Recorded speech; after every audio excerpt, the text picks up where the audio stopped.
Hello, today I'm going to be talking about the 18th of March 2024. So, um,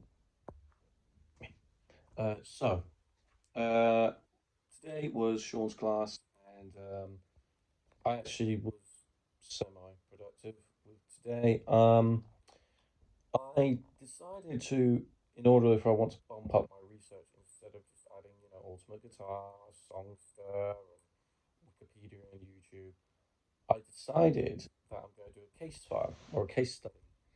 I'm gonna do one at the moment, but if I have enough time for two, then I'm gonna throw in two. Sean said they have to have relevance to the way you play.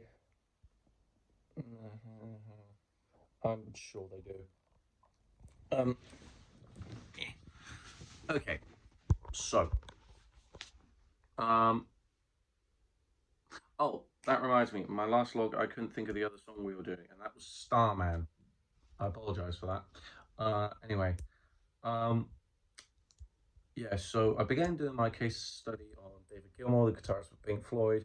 Um, I found a really good website actually that it talks about his entire rig, his amp, the pedals he uses. Obviously, it talks about his famous black Stratocaster. Um, how much that sold for at auction, $3.9 million, by the way. But so I started off by writing a little thing who he was. David Gilmour is known for being in the band Pink Floyd. So, he's known for his melodic and emotionally powerful guitar solos, such as "Incomparably Numb" and "On the Turning Away," one of my personal favorites. Um, I hyperlink that with a timestamp and put the timestamp in there so Sean can listen, or the guys at UAL or ULA or whatever can listen. Um, and this was followed by a little story about him where he joined the band. He was born in 1946. He grew up in Cambridge. He joined the band in 1967. He was met by Nick Mason. He was the replacement for Sid Barrett, who went a bit loopy off LSD. That sort of stuff. I then made a separate slide talking about his guitar, in which it is just a standard 22 fret Floyd Rose, standard 22 fret black Stratocaster, body's black, scratch guard's black, which is fairly hard to come by these days. The wood's made of the neck is maple, white single coil pickups, that sort of thing. Floyd Rose whammy bar thing because he loves spamming the whammy bar.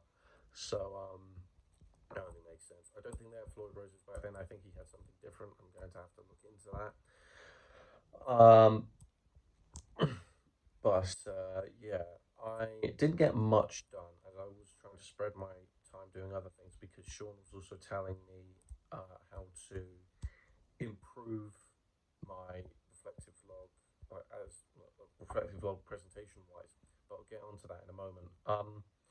Overall, so what I'm going to do is I've spoken about his guitar. The next thing began to speak about is his amp. So I'm going to talk about the main amp that he used. Then I'm going to talk about the settings that he had on the amp, how this made this sound, how this did this.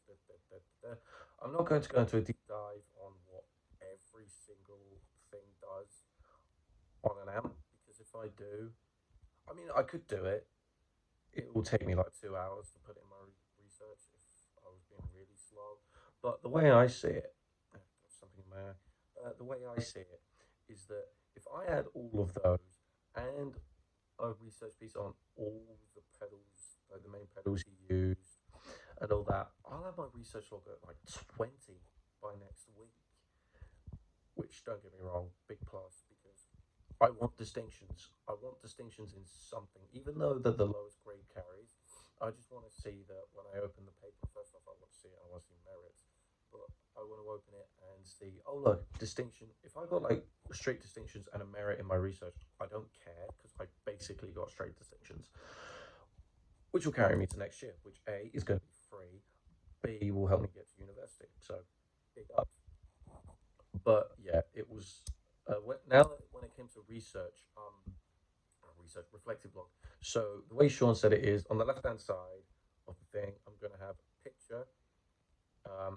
So I'm going to have one picture for each day or multiple if I take multiple. I forget half the time because I haven't had pictures at all, like, um, this entire year. So I'm going to have a picture, hyperlink, the hyperlink of the day underneath, which is what these videos are going to be. Then in the middle, I'm going to have the script. Yeah, because I'm reading the script. My computer's just over there. That's why I keep glancing at it.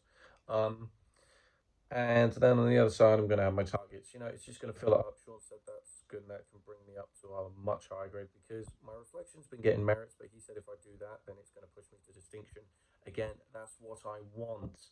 My project 5 got straight merits anyway, which was surprising.